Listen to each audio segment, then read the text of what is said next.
All right, so what's up, guys? Today I want to talk about potty training your dog.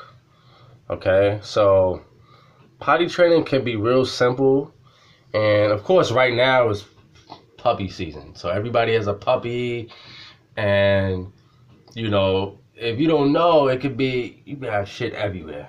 You know what I mean? Like, you next room, you come home, you step right there, bang, right into some shit.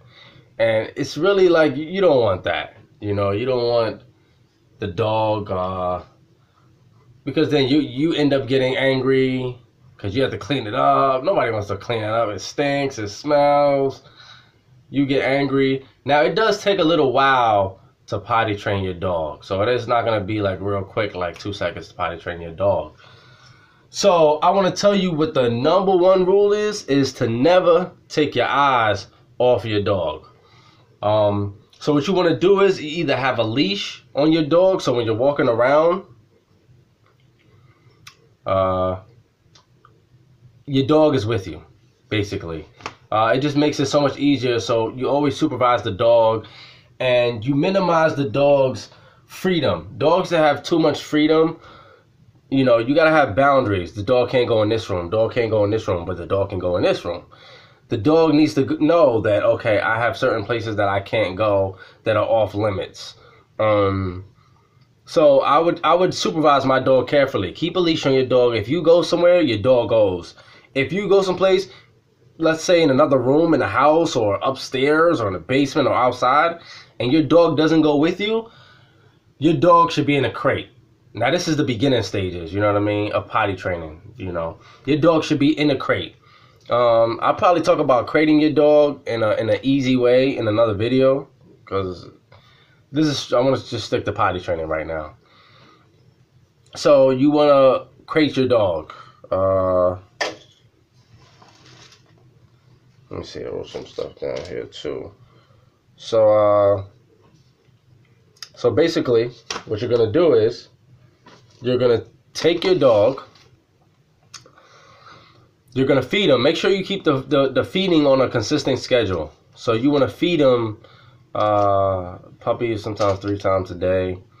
So as you're feeding him, you want to make sure it's the same time.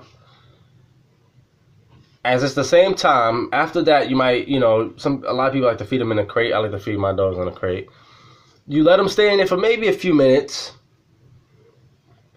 Then you take them outside for about 5 to 10 minutes. Once you take the dog outside, you don't say anything to the dog. You have them on a leash. Now, mind you, you're going to go out the same door every day, okay? Because you want to keep up this consistency. So the same door, same route, the same spot you want the dog to sniff in the same spot. You're going to have them on leash, and you're not going to say nothing to the dog. The dog's going to get out there, and you're just going to let the dog sniff, do his thing. And the reason I say you're not going to say anything to the dog, because if you say something like, oh, come here, oh, good, the dog could just be about to just release and just get rid of all of that stuff that's in the system. And as soon as you said something, the dog attention just went from, I'm about to take a shit, to, hey, what's going on over here? And now you got to do the whole thing all over again. It's amazing. Watch how you see dogs. They do the little sniff, 2 steps. They're about to take it, and then they see a truck or something go by with a dog in it, and then all of a sudden they don't have to take a shit anymore. Watch, I'm telling you, watch. It's amazing. So you don't want to say nothing to your dog. Let your dog just go out there as you're holding him on a leash. As soon as the dog actually relieves himself, you're going to give the dog lots of praise. Hey, good boy. Good boy. You can give a dog a treat. Some people feel like they don't want to give the dog a treat. I feel like as long as you don't consistently do it, it doesn't really matter. It's not one of those deciding factors on, that's going to make or break potty training. So it's okay with me.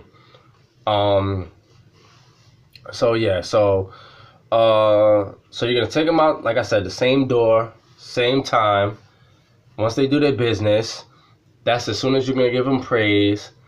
Now, if they don't go, then you'll have to bring them back inside,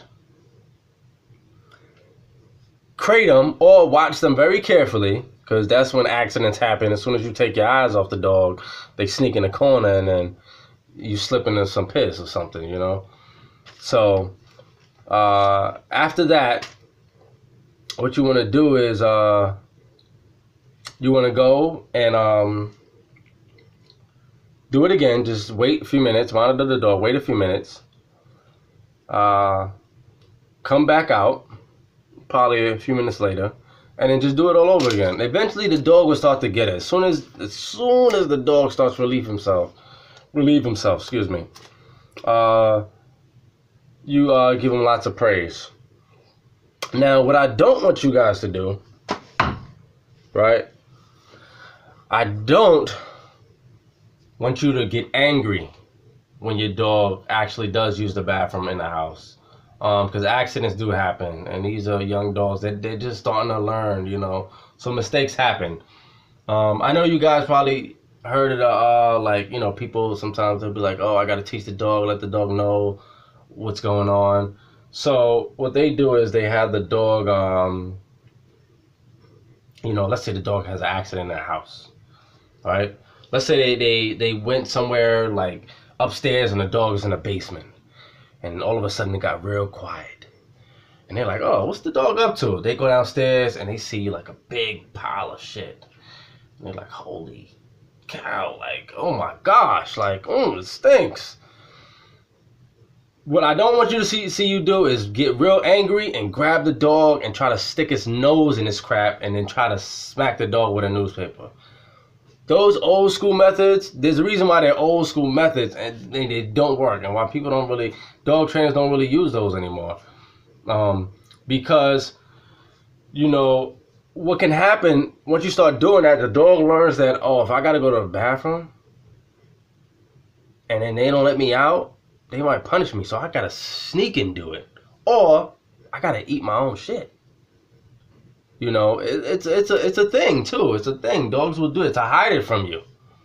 You know what I mean? Because they start associating it with a negative thing. What you should do is, as soon as they have an accident, pick them up, start taking them outside. If you catch them in the act. If you didn't, there's nothing you can do because they learn in the moment. Timing is everything. They learn exactly that moment. You can't tell them something 20 minutes later and say, yo, remember that? When you took that? No, you can't do that. So, and I want to also tell people too, like, you know, who says like, oh, my dog knew what he did. He knew what he did. He looked guilty. He knew better than that. Your dog looked guilty because you came down the stairs, like Randy Macho Man or something, and you got this whole Hulk Hogan voice, and you angry or whatever, you know. And you're upset and you're screaming at the dog and you're pointing your finger at the dog. So the dog is like, oh, wow, I messed up somehow. I don't know how. Mind you, they don't know how. They're like, oh, I messed up somehow. I just, because this person's really angry. So they're responding to your body language. They're not thinking like, oh, the dog is not plotting and scheming. When you go to work, your dog is not in the crate like, yo, wait till he get home. Wait till he get home. Your dog is not doing that. Your dog is responding, like I said, responding to your body language. The dog is thinking, okay, this person just came down the stairs. You know, they're angry. So what should I do? How do I calm them down? I look submissive. You know, that's that guilty look, the submissive look. So, you know, I would really tell y'all, just don't use that with your dogs, man. It's really ineffective. It just makes no sense. And another tip I want to give you guys also is that when you leave out the house, take the water. Don't take the water, but don't put so much water in there, because then your dog will never learn to hold it. So just leave just enough water for them to just, you know, like in case they get a little thirsty. And just keep it like that. That's how I would do it. Is there anything else I want to tell you guys? Nah, that's it, man. If y'all have any questions on potty training, like specifically, you can just ask me. Any specific problems, you can ask me. Um, or you can email me at 720hutch. Um, I just love the whole dog training thing, so I'm always happy to share my knowledge and help with people any way I can. All right, see you guys later.